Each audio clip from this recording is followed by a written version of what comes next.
Yeah,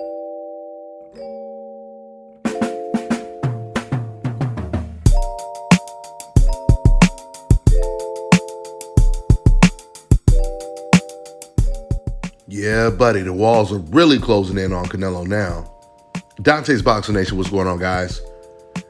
It's finally gotten to the point to where everyone, and when I say everyone, I'm talking about other professional boxers, when multiple ones and boxing analysts, when they are the ones that's saying enough is enough, it's time for Canelo to fight real competition. He should be fighting against Charlo, David Benavidez, Demetrius Andrade, someone that will actually give him a fight. So Oscar De La Hoya, even though him and Canelo, they're not best friends anymore, since Canelo Alvarez broke out of the contract and he's doing his own thing now, and yet Oscar De La Hoya, he still has a certain amount of respect for Canelo to where Oscar still speaks on codes when he's talking about Canelo Alvarez. He's basically saying everything that everyone else is saying, but he's saying it in a nice, more respectful way. I'm going to play the clip for you, but I'm going to go ahead and sum it up first. He's asked, because this interview took place actually before the Caleb Plant fight, he's asked, what do you think about the Caleb Plant fight? And Oscar De La Hoya is like, well, Caleb Plant, he tries to say it in a nice way. He said, well, it'll be a hard fight. It'll be a real difficult fight for Caleb Plant. The translation is, Canelo is taking another easy fight. He's taking another cherry. And this was when Oscar De La Hoya, he says, I want to see him fight against Jermall Charlo. But let me just play the whole clip first before I finish. Check it out. Oscar, what do you think about Canelo versus Plant? I think it's a good fight. Yeah, I think it's a good fight. I think it's a tough fight for Plant. Now let me just stop right there for a second. You guys will notice that Oscar De La Hoya, he's trying to be very, very careful with his words, because he started to say, I don't think it's the fight that, it sounded like he was about to say, I don't think it's the fight that the fans want to see. Then he shifted to Caleb Plant and he said, I think this is a tough fight for Caleb Plant, which is just like what I told you earlier, which meant that this is a very easy fight for Canelo Alvarez. But I want to see Charlo. I want to see, because I think Charlo just now earned his way to Canelo, like just now, like Charlo's like one of those late bloomers that he's a great champion. I love him. We built him. But there's fighters that kind of gain notoriety like later in your career. You have to really establish yourself, and he's one of them. So right now it's a perfect time to make that fight. If Canelo gets past Plant, whatever happens, I think he is, obviously. But I would like to see Benavidez. I think that's a great fight. I think that's a very dangerous fight. Guys like that. I think Canelo keeps proving everybody wrong. So keep going, man. Keep going. Okay, guys. Thank you so much. Thank you, Oscar. Now, once again, Oscar, he's trying to find ways to say things without offending the Mexican fan base, the Canelo Mexican fan base. When Oscar De La Hoya says that Jermall Charlo now deserves a Canelo Alvarez fight, he always deserved the Canelo Alvarez fight. Jermall Charlo was a champion in the middleweight division or the junior middleweight division before Canelo Alvarez was the champion. But let's just go deeper than that. When it comes to Mexican fighters, the real Mexican fighters, they didn't look for excuses why they didn't want to fight someone. You would never hear the real Mexican fighters saying stuff like, oh, that guy doesn't deserve a shot with me. He's a horrible fighter. No, if you had somebody calling you out that was undefeated, either had a belt or he was your mandatory, or the media is talking about this guy, those Mexican fighters like Chavez, De La Hoya, Fernando Vargas, Juan Manuel Marquez, they got in the ring when they were called out. There was no, you don't deserve and this and that. No, they was like, let's go. Let's get it. Canelo is in a position where he could truly become pound for pound top 3, one of the best fighters in the world. He's not even top 3 right now. Because in order for you to be pound for pound the best fighter or one of the best fighters in the world, you have to have the confidence that you can beat all of these guys. And you do that by getting in the ring with them. We know that Terrence Crawford has the confidence he can beat everyone because he was calling out Errol Spence when no one was calling him out. He's been calling out many fighters, right? But going back to Oscar De La Hoya saying now Charlo has earned the fight. He knows, once again, he was trying to be politically correct and he did not want to hurt the Mexican fans' feelings because he knew deep down that made zero sense. Because if that is the case, then how do you explain how Yildirim earned a shot? Rocky Fielding, Caleb Plant, everybody at 168. How did they deserve a shot? When once again, Charlo was a champion way before any of those guys were even fighting on the big stage.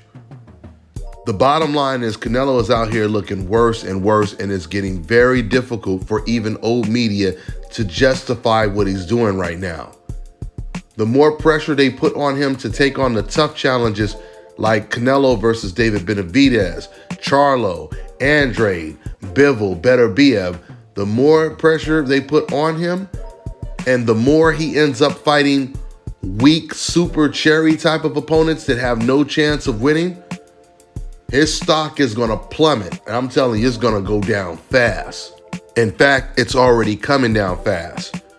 Now, there were rumors from ESPN that there was some talks of a Charlo versus Canelo Alvarez fight, but Canelo's people, they came out and they shut that down immediately. They said, nope, there's no talks of us and Charlo or anyone. But they did say that they should have an announcement of who his next opponent would be soon. Canelo made it clear he wanted to fight another no-name cherry-picked opponent by the name of Macaboo, a guy who's already been knocked out twice, has no speed, no defense, no rhythm, no boxing ability.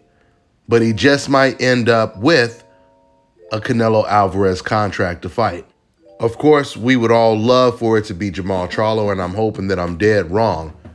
But if we look at Canelo Alvarez's track record, usually when the media comes out and says, oh, the reports are Canelo is going to fight Caleb Plant, he's going to fight Kovalev, Rocky Fielding, we don't hear Canelo's people come out and say, hey, that's not true at all.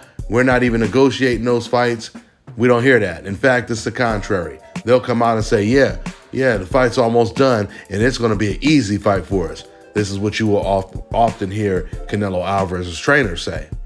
But when it comes to Jermall Charlo, they said none of that is true. None of the news you heard is true. There is no talking with Charlo at all.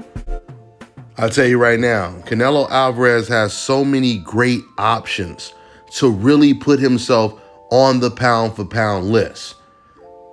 If he ends up not fighting any of those guys, it's reaching the point to where it's going to be hard to even justify putting Canelo anywhere on that pound-for-pound list. Let's see what fight he announces next. That's all I got for now, guys. I'm on to the next one. All right, y'all. So go ahead and ring the bell. Over here at Ballers. Ballers out here in Pattaya, Thailand. We getting it in.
My name is Chris, and I'm all the way here from Anchorage, Alaska at Scalp Carolinas, and I'm here for my second treatment of SMP. Well, I was sitting at home one day and going over my Facebook page, and they have different, like advertisements popping up, and I saw one for SMP. And I saw some pictures of some guys, a before and after, and I was looking at that, and it caught my attention. So I Googled it, SMP, nothing showed up in my area.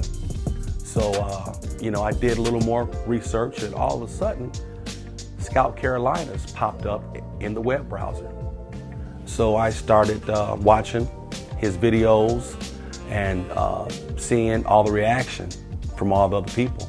We talked on the phone, we made appointments and everything. I sent him pictures, and he looked at them, and I was like, can you fix this? And he pretty much said, no problem. My first session, he made me feel extremely comfortable. It was almost like I was talking to family.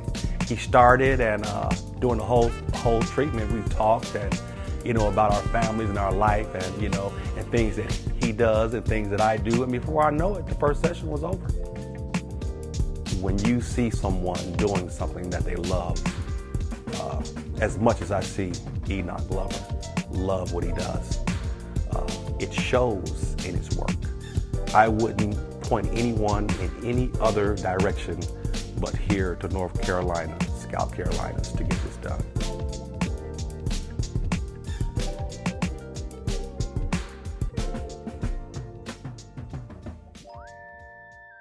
Let me tell you guys about this company, NWA Cane Corsos. They breed Cane Corso Mastiffs, which is a guardian dog that is treasured for its protective nature and strong loyalty to family. If you're looking for a family-friendly dog that's intelligent, muscular, and brave enough to take on any intruder, then you need a Cane Corso Mastiff. Cane Corsos are extremely versatile, performing well in a variety of activities such as hunting, agility, competitions, and obedience trials. With its athleticism and versatility as a hunting dog, guard dog, sports dog, and a show dog, the Cane Corso Mastiff is perfect for any family. They also have standard French bulldogs with excellent health, structure, temperament, and superior bloodlines with many champions in present day and pedigrees. Visit NWA Cane Corsos on all social media platforms to find the perfect puppy for your home today. Fellas, I've got some great news for you. If you've lost your hair or have a receding hairline, the time has come when you can finally get your hairline back through a process called scalp micropigmentation. So here's how it works. It's a hair tattoo that replicates the look of your hair follicles when you have fully shaved it down. So to get this hookup, make sure you follow and contact my man Scalp Carolinas on Instagram.